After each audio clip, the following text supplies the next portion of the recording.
In today's video, I'll be showing you how to use the built-in compass on the Samsung Galaxy A25 5G.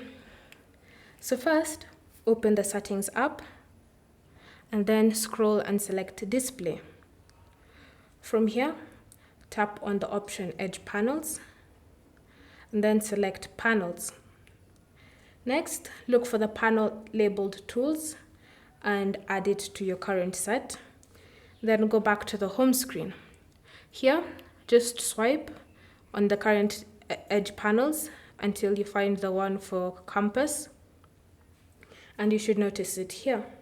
So all you need to do is just point your compass in your phone in a specific direction, and you should notice the compass moving with it.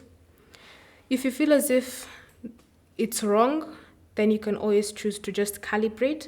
So just tap on the calibrate button, then move your phone around in a circular motion, and then the compass should go back to being right. Thank you for watching.